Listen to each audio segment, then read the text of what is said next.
السلام علیکم ورحمۃ اللہ وبرکاتہ۔ الحمد للہ رب العالمین واشہد ان لا الہ الا اللہ وحدہ لا شریک لہ واشہد ان محمدا عبدہ ورسولہ صلی اللہ تعالی علیہ وآلہ وسلم۔ اعوذ باللہ من الشیطان الرجیم، بسم اللہ الرحمن الرحیم۔ وکلوا واشربوا حتى يتبين لكم الخيط الأبيض من الخيط الأسود من الفجر ثم أتموا الصيام إلى الليل۔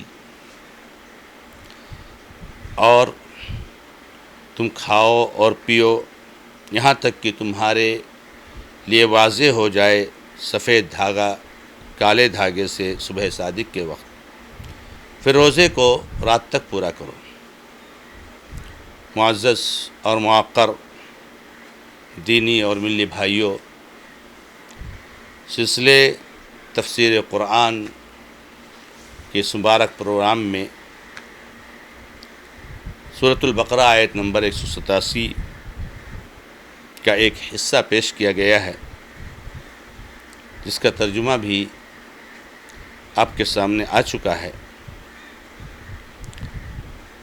ترجمہ سے آپ کو اندازہ لگ گیا ہے کہ اللہ رب العزت نے اس میں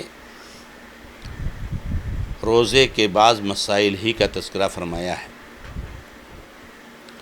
اور وہ مسئلہ یہ ہے کہ ایک روزے دار کو کب تک کھانا اور پینا ہے، اور روزہ کب سے کب تک رکھنا ہے۔ چونکہ یہ بات آپ کے سامنے آئی ہے کہ شروع اسلام میں حکم کچھ اور تھا، اور بعد میں اس کو بدل کر کے حکم کچھ اور دیا گیا، اس لیے ضرورت اس بات کی تھی کہ اس مسئلے کو بالکل واضح اور کلیئر کیا جائے۔ اس لیے اللہ تعالیٰ نے مسئلے کو بالکل کلیئر کر دیا ہے کہ ایک روزے دار کو کب سے کب تک کھنا ہے۔ تو اللہ تعالیٰ نے فرمایا کہ تم کھاؤ اور پیو یہاں تک کہ تمہارے لیے سفید دھاگا کالے دھاگے سے صبح صادق کے وقت ظاہر ہو جائے۔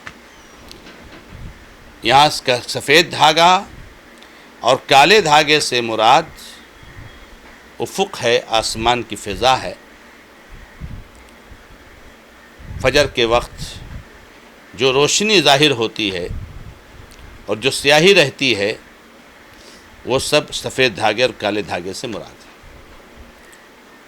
آپ کو اس آیت کریمہ کے تعلق سے یہ معلوم ہے کہ اس کا ایک بہت دلچسپ واقعہ ہے اس آیت کے تعلق سے، اور وہ یہ ہے کہ جب یہ آیت کریمہ نازل ہوئی کہ سفید دھاگا کالے دھاگے سے ظاہر ہو جائے، اس وقت تک تم کھاؤ اور پیو، تو بعض صحابہ اس آیت کا مطلب نہیں سمجھ سکے، چنانچہ اس آیت کو انہوں نے ظاہر پر لیا اور ایک سفید دھاگا لے لیا، ایک کالا دھاگا لے لیا، اور اپنے تکیے کے نیچے رکھ کر کے اس کو سو گئے۔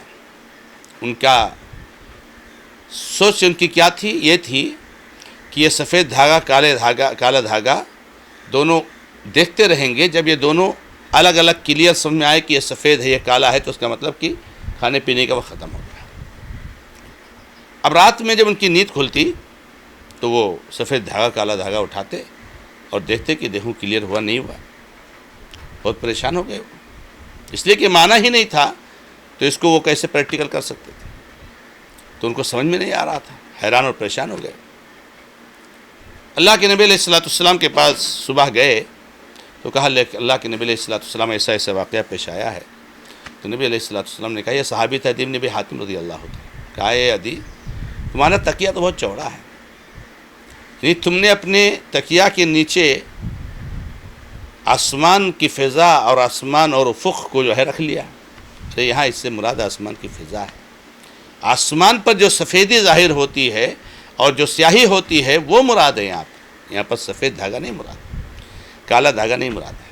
اہل علم نے لکھا ہے کہ شروع میں جب آیت کریمہ نازل ہوئی تھی تو اس میں من الفجر کا لفظ نہیں تھا.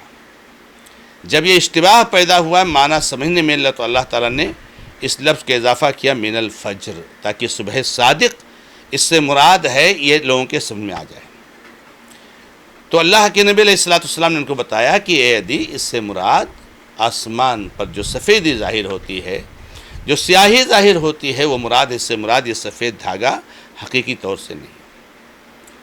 تو گویا کہ اللہ تعالیٰ نے اس آیت کریمہ میں ہمیں اور آپ کو حکم دے دیا ہے کہ رمضان میں روزے کی حالت میں ہم دن ڈوبنے سے لے کر کے صبح صادق ہونے تک کھانا کھا سکتے ہیں. پہلا جو حکم تھا کہ دن ڈوبنے سے لے کر کے سونے تک یا عشاء کی نماز تک کھا سکتے، وہ حکم ہو گیا منسوخ. اب ہمارے لیے اجازت ہے کہ ہم صبح صادق تک کھانا کھائیں. اس آیت کریمہ پر ہم غور کریں تو اس آیت کریمہ سے اور بہت سارے فائدے نکلتے ہیں. ان میں سے ایک فائدہ تو یہ ہے کہ جو میں نے بتایا کہ روزے دار کے لیے جائز ہے کہ دن ڈوبنے سے لے کر صبح صادق تک کھانا کھا سکتا ہے. ایک فائدہ یہ ہے میرے بھائیوں کہ صبح صادق ہونے کے بعد ہم کو فوری طور سے کھانے سے رک جانا ہے. فوری طور سے کھانے سے رک جانا، کیونکہ اللہ نے کہا کہ صبح صادق ہونے تک، جہاں ہو گئی صبح صادق پھر آپ نہیں کھا سکتے، پھر آپ کچھ بھی نہیں کھا سکتے، آپ کو فوری طور سے کھانا بند کرنا پڑے گا. تو یہ ایک فائدہ ہے کہ ہم صبح صادق کے آگے نہیں کھا سکتے. اور دوسرا فائدہ یہ ہے کہ افطار کرنے میں جلدی کرنی چاہیے.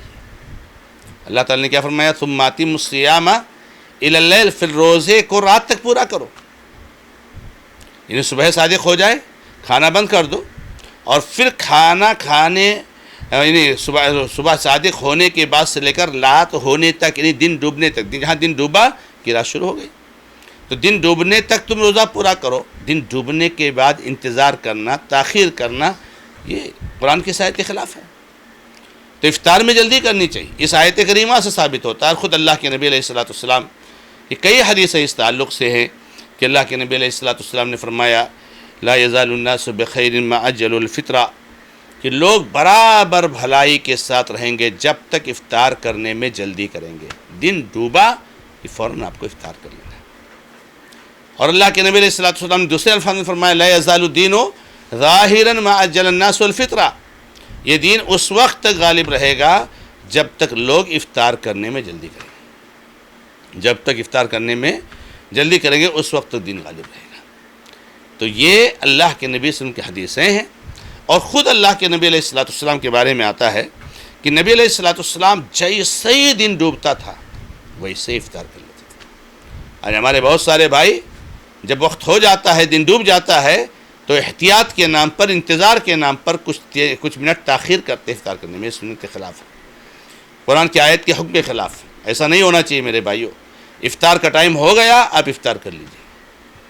اور خود اللہ کے نبی علیہ الصلوۃ والسلام نے فرمایا کہ جب دن یہاں سے نکل آیا اور سورج یہاں سے ڈوب گیا تو پھر روزے دار نے افطار کر لیا. جہاں سورج ڈوبا کہ روزے دار نے افطار کر لیا.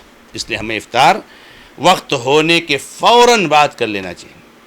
اسی طریقے سے اس آیت کریمہ سے ایک بہت بڑا فائدہ یہ لیا ہے محدثین نے، علماء نے، فقہا نے، کہ آدمی صبح صادق ہونے کے بعد غسل جنابت کر سکتا ہے.